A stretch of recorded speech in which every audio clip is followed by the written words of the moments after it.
महाभारत काल की बात है। एक बार कृष्ण और बलराम किसी जंगल से गुजर रहे थे। चलते चलते काफी समय बीत गया और अब सूरज भी लगभग डूबने वाला था। अंधेरे में आगे बढ़ना संभव नहीं था, इसलिए कृष्ण बोले, बलराम हम ऐसा करते हैं कि अब सुबह होने तक यहीं ठहर जाते हैं, सुबह होते ही हम अपने मंजिल की ओर बढ़ चलेंगे।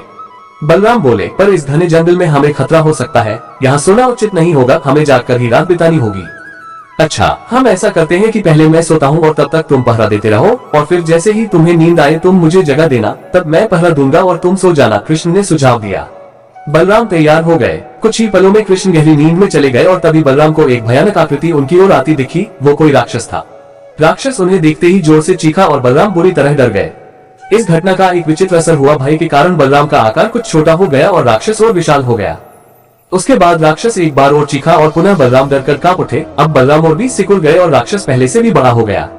राक्षस धीरे धीरे बलराम की ओर बढ़ने लगा। बलराम पहले से ही भयभीत थे और उस विशालकाय राक्षस को अपनी ओर आता देख जोर से चीख पड़े कृष्णा, और चीखते ही वही मूर्छित होकर गिर पड़े।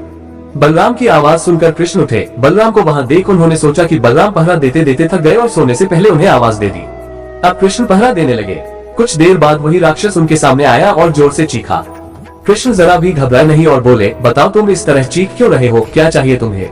इस बार भी कुछ कृष्ण के साहस के कारण उनका आकार कुछ बढ़ गया और राक्षस का आकार कुछ घट गया। राक्षस को पहली बार कोई ऐसा मिला था जो उससे डर नहीं रहा था। घबराहट में वह पुनः कृष्ण पर जोर से चीखा। इस बार भी कृष्ण नहीं डरे और उनका आकार और भी बड़ा हो गया, जबकि राक्षस पहले से भी छोटा हो गया। एक आखिरी प्रयास में राक्षस पूरी ताकत से चीखा, पर कृष्ण मुस्कुरा उठे और फिर से बोले, बताओ तो क्या चाहिए तुम्हें? फिर क्या था, राक्षस सिकुड़कर बिल्कुल छोटा हो गया और कृष्ण ने उसे हथेली में लेकर अपनी धोती में बांध लिया और फिर कमर में खोंस कर रख लिया। कुछ ही देर में सुबह हो गई। कृष्ण ने बलराम को उठाया और आगे बढ़ने के लिए कहा। वे धीरे धीरे आगे बढ़ने लगे। तभी बलराम उत्तेजित होते हुए बोले, पता है कल रात में क्या हुआ था? एक भयानक राक्षस हमें मारने आया था। रुको रुको, बलराम को बीच में ही टोकते हुए कृष्ण ने अपनी धोती में बंधा राक्षस निकाला और बलराम को दिखाते हुए बोले, कहीं तुम इसकी बात तो नहीं कर रहे हो?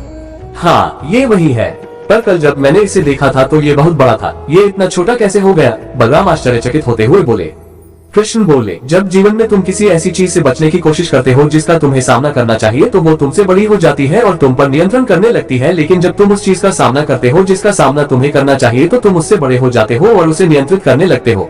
दोस्तों, ये राक्षस दरअसल हमारी जिंदगी में आने वाली चुनौतियां हैं। अगर हम इस चुनौतियों को टालते हैं तो ये और बड़ी होती जाती है। आखिर में ये हमें कंट्रोल करने लग जाती है।